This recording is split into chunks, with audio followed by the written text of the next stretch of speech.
ಅಮ್ಮ ನೀನು ನನ್ನ ಹೆತ್ತ ತಾಯಿಯೇ. ನೀನು ಕೂಡಿಸುತ್ತಿರುವ ಸರ್ವ ಸಾಕ್ಷಿ ಈ ಸೂರ್ಯ ದೇವರ ದುರಂತ ಪ್ರತಿಯಲ್ಲಿ ನಿನಗೆ ಮೊದಲನೇದಾಗಿ ಪರಿಚಯಿಸಿದ ಸ್ತ್ರೀ ನಾನು ಕಂದ. ಈ ನಿರ್ಭಾಗ್ಯವನ್ನು ಕುಂತಿ ಎಂದು ಕರೆಯುತ್ತಾರೆ. ಅಮ್ಮ ನನ್ನ ಹೆತ್ತ ತಾಯಿಯೇ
ಅಮ್ಮ ನೀನು ನನ್ನನ್ನು ಜನಿಸಿದ ತಕ್ಷಣ ಈ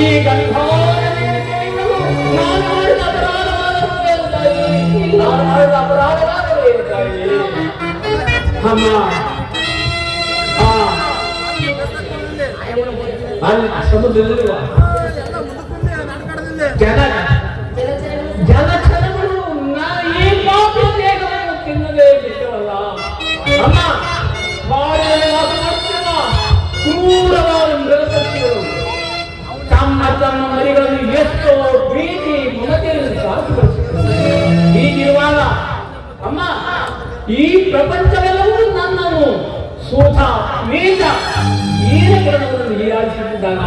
ಏಕೆ ಸುಮ್ಮನಾದೆ? ಒಂದೇ ಒಂದು ಮಾತನ್ನ ಬಗೆಹರಿಸುವುದಾಗಿದ್ದರೂ ಏಕೆ ಸುಮ್ಮನಾದೆ? ಅಮ್ಮ, ನೀನು ನನ್ನ ಹೆತ್ತ ತಾಯಿ, ನೀನು ದೈವಕ್ಕೆ ಸಮಾನಳು. ನಿನ್ನನ್ನು ದೂಷಿಸಿದರೆ ನಾನು ಪರಮ ಪಾಪಿಯಾಗುವೆ ತಾಯಿ. ಇಷ್ಟು ದಿನಗಳ ನೀನು ಈ ಮಗನ ನೆನಪು ಬಂತಲ್ಲ, ಈ ನಿನ್ನ ಉಪಕಾರದ ಮಾರ್ಗವಮ್ಮ ನಾನು ಹೇಳಿದ್ದೇನೆ ತಾಯಿ. ಏನಾಗ್ತದೆ?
ನಾನೀಗಾಗಲೇ ಸಾಕು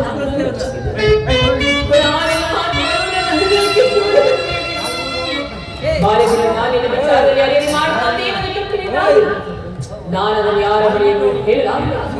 ನನ್ನ ಹೊಟ್ಟೆಯಲ್ಲಿ ನುಚ್ಚು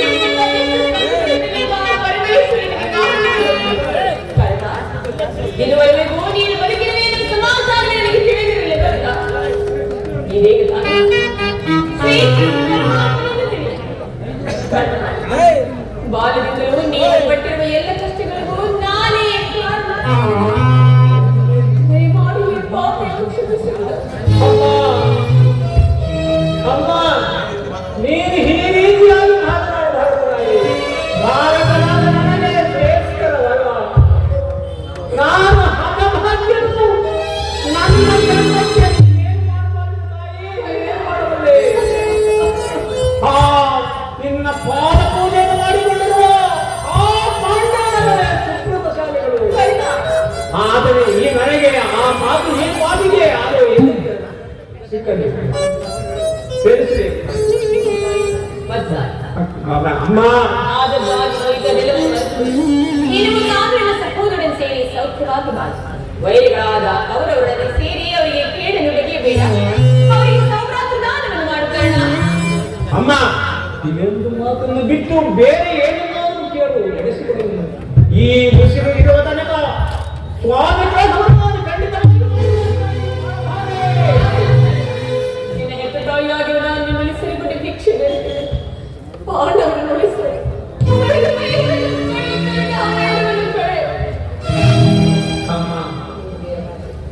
ಅಮ್ಮ, ನೀನು ವೀರಗಾತೆ. ನೀನೇ ಹೇಳ್ತಾ ಇಲ್ಲ, ನನ್ನನ್ನು ನಂಬಿ ಕೊರೆಘಾತವನ್ನು ಕೊರೆಯುವುದು ಸರಿ. ನನ್ನನ್ನೇ ನಂಬಿ ಯುದ್ಧ ಹೂಡಿರುವಾಗ ಆತನ ಕೆಲಸ ಕಾರ್ಯಗಳು ನನ್ನಿಂದಲೇ ಸಾಧಿಸಬೇಕಾಗಿರುವಾಗ ಇಂತಹ ಸಂಬಂಧವನ್ನು ಕಲ್ಪಿಸಿಕೊಂಡು ಆತನನ್ನು ತೊರೆದರೆ ನಾನು ಕೊಲೆಪಾತನಿಗಿಂತಲೂ ಕಡೆಯಾಗುತ್ತೇವೆ.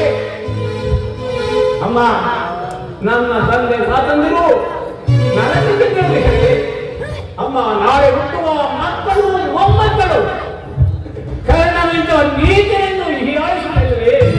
ವೀರವಾದಿಯಾದ ನೀನು ನನಗೆ ಹಿತಬೋಧನೆಯನ್ನು ಮಾಡುತ್ತಾಯೇ, ಹಿತಬೋಧನೆಯನ್ನು ಮಾಡು.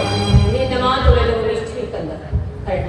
ಅಮ್ಮ, ಪಾಂಡವರು ನಿನ್ನ ಬೆನ್ನ ಹಿಂದೆ ಬಿದ್ದ ಸಹೋದರರಲ್ಲವೇ? ಅವರ ಯೋಗಕ್ಷೇಮವು ನಿನ್ನ ಯೋಗಕ್ಷೇಮವಲ್ಲವೇ?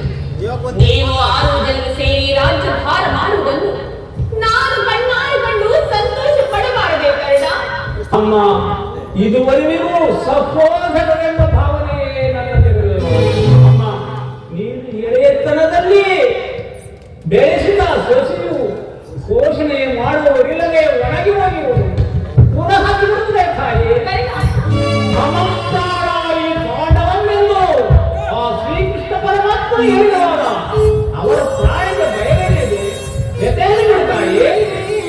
ನೀನು ಆದರೂ ಯೋಧನೆ ನನ್ನ ಪಾಂಡವರಲ್ಲಿ ದ್ವೇಷವಿಟ್ಟಿರುವ ಇನ್ನು ನಾನು ಭಯಪಡಿ ಹಾಗೆ ಹೇಗೆ ಇರಲಿ ಕರ್ಣ. ಹೋಗಲಿ ಕುಮಾರ, ಅಮ್ಮ, ನಿನಗೆ ಅವರಿಗೆ ಕೂಡಿ ಮಾಡುವ ಇಷ್ಟು ಯುದ್ಧದಲ್ಲಿ ಪರಾಮುಖನಾಗಿ ಬಿಡುತ್ತಾರೆ.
ಈ ಪ್ರಪಂಚವನ್ನು ನನ್ನನ್ನು ಸೂತ ನೀಚ ನೀಡಗಳನ್ನು ಈ ಆಳಿಸುತ್ತಿದ್ದಾಗ ಕುಲಹೀನವನ್ನು ಕರೆದು ಅಂಗ ರಾಜ್ಯಕ್ಕೆ ಅಧಿಪತಿಯನ್ನಾಗಿ ಮಾಡುವವರಿಗೆ ಆತನನ್ನು ತೊರೆಯುವುದು ಗರ್ವವೇ ತಾಯಿ.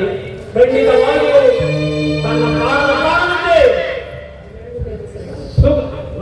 ಪ್ರಾಣದಂತೆ ಇಲ್ಲಿ ಸಕಲಂತೆ ನನ್ನನ್ನು ಕಾಪಾಡುವಾಗ ಆತನನ್ನು ತೊರೆಯುವುದು ಗರ್ವವೇ ತಾಯಿ. ಸರ್ವದಾ ಆಗಲಾರದು. ನಾನು ಈ ದಿನದಲ್ಲಿ ಪರೋಂತಕನಾಗಲಾರೆ ತಾಯಿ, ಪರೋಂತಕನಾಗಲಾರೆ.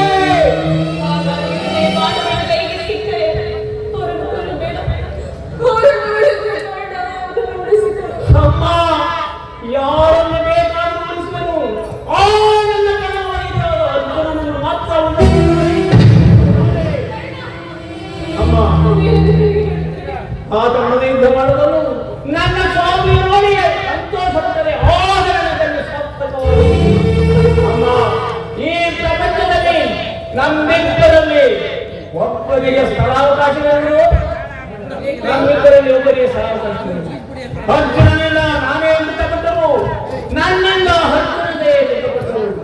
ಅಮ್ಮ, ನಿನ್ನ ಧನಿಯವರು ಮತ್ತು ಒಳ್ಳೆಯ ಧನಿಯವರು ಚಿಂತೆಯನ್ನು ಬಿಡುತ್ತಾಯೇ?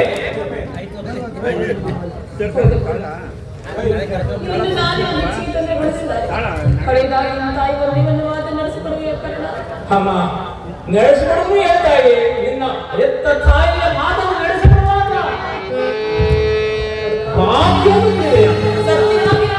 ಸತ್ಯವಾಗಿ ನಡೆಸಿಕೊಡುವುದಾಗಿದೆ.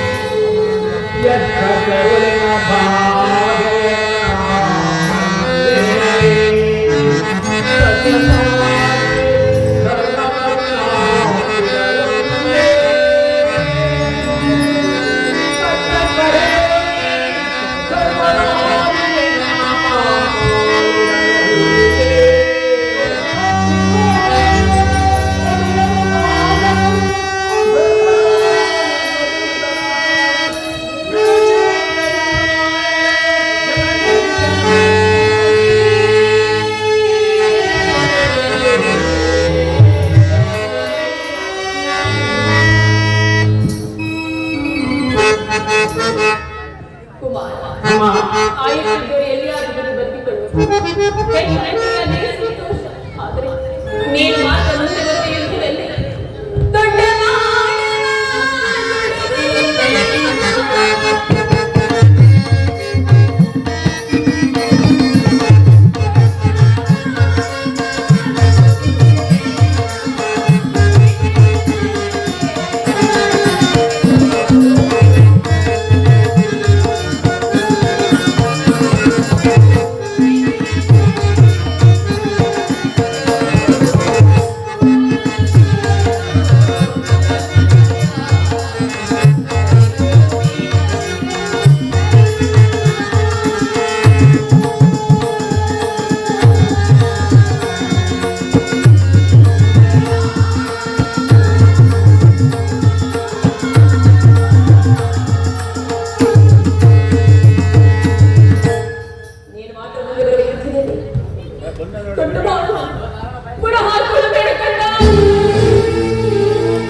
ಕೃಷ್ಣ ಪರಮಾತ್ಮನು ನನ್ನ ಜನ್ಮ ವೃಕ್ಷೋತ್ಸವವನ್ನು ತಿಳಿಸಿ ಹೃದಯದ ಸ್ಥೈರ್ಯವನ್ನೇ ಈಗ ನನ್ನ ಹೆತ್ತ ತಾಯಿ ಬಂದು ಸ್ವಚ್ಛ ಭಾರತವನ್ನು ದೈವ ಪ್ರಪಂಚ ಎಲ್ಲವೂ ವಂಚಿಸುತ್ತಿರು. ಆಗಲಿ ನಾನೀಗ ಇಂಥ ಭೂಮಿಗೆ ಹೋಗಲು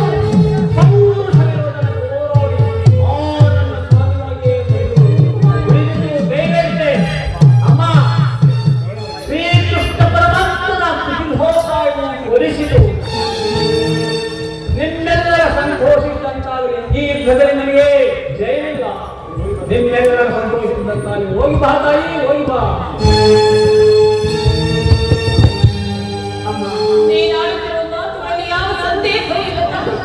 ಸಂದೇಹ ಇಲ್ಲ ತಾಯಿ.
ಅಮ್ಮ ಏನು ಹೋಗಿ ಬರ್ತಾರೆ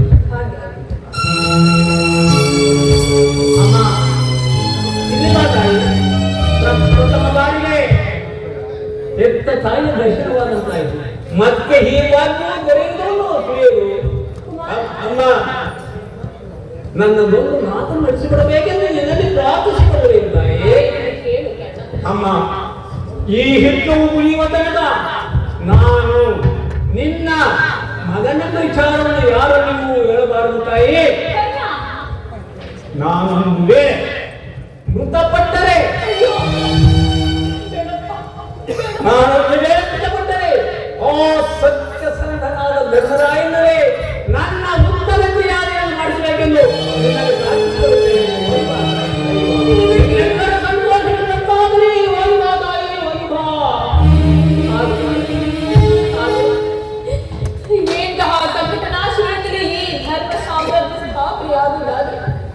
ಅಂತಹ ಸಾಮ್ರಾಜ್ಯವೇ ಈ ಪ್ರಪಂಚದಲ್ಲಿ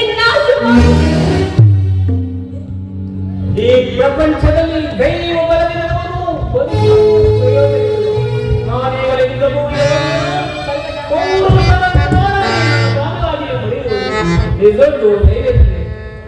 ಎಲ್ಲವೂ ಮೋಸ ಮೋಸ ಮೋಸ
ಅಮ್ಮ, ಈ ಬಾಹುಗಳಲ್ಲಿ ಶಕ್ತಿ ಇರುವವರಿಗೂ ಯಾರ ಅನುಗ್ರಹವೂ ಬೇಡುವುದಿಲ್ಲ. ಕುರುಕ್ಷೇತ್ರದಲ್ಲಿ ನಮ್ಮ ಸಮಸ್ತ ಸೈನ್ಯವೆಲ್ಲವೂ ಸುಬೀಳಿತವಾಗಿರುವುದು ನಿಮಗೆ ತಿಳಿಯಲೇ ತಾಯಿ. ಆದರೆ ಅದು ಕೇವಲ ರಾಮಕೃಷ್ಣ ಪರಮಾತ್ಮೆಯನ್ನು ಆ ಪಾಂಡವರನ್ನು ಹೆದರಿಸಲು ಕೂಡ ಮಾತನ್ನು ಭಾವಿಸಿದೆ. ಆದರೆ ನೀನು ಈ ರೀತಿ ಮನುಷ್ಯರಿಗೆ ತಿಲಾಂಜಲಿಯನ್ನಿಟ್ಟು ಪುನಃ ಯುದ್ಧವನ್ನು ಪ್ರಾರಂಭಿಸುವೆಂದು ಖಂಡಿತವಾಗಿ ನಾನು ಯುದ್ಧವು ಕ್ಷತ್ರಿಯನ ಧರ್ಮ ತಾಯಿ. ಯುದ್ಧವು ಮನುಷ್ಯನ ನಾಶ, ನೀತಿಯ ಪ್ರಳಯ, ಧರ್ಮದ ಮಹಾವಿಪ್ಲವ. ಕುಮಾರ, ಏನ ತಾಯಿಯ ಮಾತನ್ನು ಕೇಳಿ. ನಿನ್ನ ಬಾಗಿಲು ಬಳಿ ಕೈಕಟ್ಟಿ ಕುಳಿತಿರುವ ಶಾಂತಿದೇವಿ ನಿರಾಕರಿಸಿ ನಾಶವಾಗಿ ಹೋಗ್ಬಿಡ. ನನ್ನ ಮಾತನ್ನು ಕೇಳ್ತಾರೆ. ಅಮ್ಮ, ಯುದ್ಧವು ಕ್ಷತ್ರಿಯನ ಧರ್ಮ ತಾಯಿ. ಅಮ್ಮ, ಈ ಅಪೌರುಷದ ವಾಕ್ಯವನ್ನು ಕೇಳಿ ಕೇಳಿ ನಾನು ಬೇಸತ್ತಿಲ್ಲ. ಒಂದಲ್ಪ ಯುದ್ಧದ ಸಲುವಾಗಿ 100 ಜನ ವೀರಪುತ್ರರನ್ನು ಎತ್ತ ವೀರ ಮಾತೆಯು ಇಷ್ಟೊಂದು ಕಾತರವಾಗಿದೆ. ಯುದ್ಧವು ಕ್ಷತ್ರಿಯನ ಧರ್ಮ ತಾಯಿ. ಕುಮಾರ, ಏನ ತಾಯಿಯ ಮಾತನ್ನು ಕೇಳಿ. ಈ ಯುದ್ಧದ ಸಮಾಚಾರವನ್ನು ಬಿಟ್ಟು ಆ ಪಾಂಡವರಿಗೆ ರಾಜ್ಯವನ್ನು ಕೊಟ್ಟು ಅವರೊಂದಿಗೆ ಸಂಧಿಗೆ ಸಮ್ಮತಿಸು. ಪಾಂಡವರು ಮಾಡಿದ ಕಾರ್ಯವು ಧರ್ಮ ಸಮ್ಮತವಾಗಿದೆ. ಅಂತಹ ಧರ್ಮಕ್ಕೆ ಸತಾಧಿಕಾರವಿರುವಂತಹ ಹೆಂಡತಿಯ ಅಪಮಾನವನ್ನು ಎದುರಿಗೆ ನೋಡುತ್ತಾ ಕುಳಿತಿದ್ದ ಅವರ ಧರ್ಮವಂತರಲ್ಲಿ ಮಾನವ ಧರ್ಮವಲ್ಲ ತಾಯಿ. ನನ್ನ ಸತಿ ಭಾನುಮತಿಗೆ ಅಥವಾ ನನ್ನ ಅರಮನೆಯ ಒಬ್ಬ ಸಾಮಾನ್ಯ ಸ್ಟೇಟಿಗೆ ಇಂತಹ ಅಪಮಾನವಾಗಿದ್ದರೆ ನಾನೇನು ಮಾಡುತ್ತಿದ್ದೇನೆ ಬಲೆಯ ತಾಯಿ. ಅಮ್ಮ, ಗಣಬಂಧನವನ್ನು ನಿರಾಕರಿಸಿ ಸಮಗ್ರ ಪೃಥ್ವಿಯೇ ಪ್ರತಿಕಕ್ಷೆಯಾಗಿ ನಿಂತಿದ್ದರು ಅಪಮಾನದ ರೋಧನವನ್ನೇ ಮಾಡುತ್ತಿದ್ದರು. ಆದರೆ ಆ ಧರ್ಮ ಧುರೀಣರಾದ ಪಾಂಡವರು ಮಾಡುವುದೇ ಒಬ್ಬ ಸಾಮಾನ್ಯ ಹೇಳಿಯೂ ಮಾಡದಂತಹ ತಟಸ್ಥ ಭಾವ. ಅದಕ್ಕೋಸ್ಕರವಾಗಿಯೇ ತಾಯಿ ಆ ಪಾಂಡವರ ಮೇಲೆ ನನಗೆ ಇಷ್ಟೊಂದು ಅದಕ್ಕೋಸ್ಕರವಾಗಿ ಈ ಯುದ್ಧ ಇದರಲ್ಲಿ ದೀಕ್ಷಾಬದ್ಧನಾಗಿರುವ ನನ್ನನ್ನು ಆಶೀರ್ವದಿಸಿದ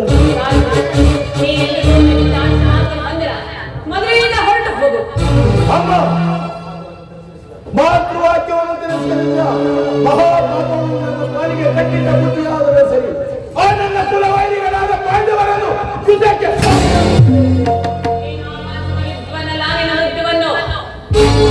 ಅಮ್ಮ, ಹಸ್ತಿನಾವತಿ ರಕ್ತ ಸಿಂಹಾಸನವು ರಕ್ತದ ಮಡುವಿನಲ್ಲಿ ಮುಳುಗಿ ಹೋಗುವುದು.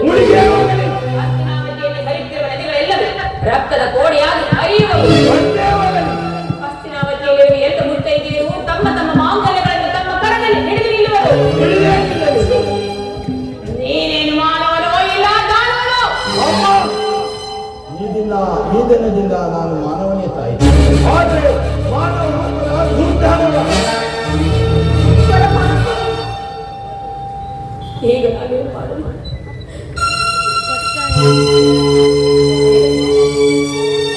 ಮಗನಿಯಂತಹ ಕೆಟ್ಟವರೇ ಆಗಲಿ ಆತನನ್ನು ಆಶೀರ್ವದಿಸಿ ಕಳುಹಿಸಬೇಕಾದ ಹೆತ್ತ ತಾಯಿಯಾದ ನನ್ನ ಕರ್ತವ್ಯ.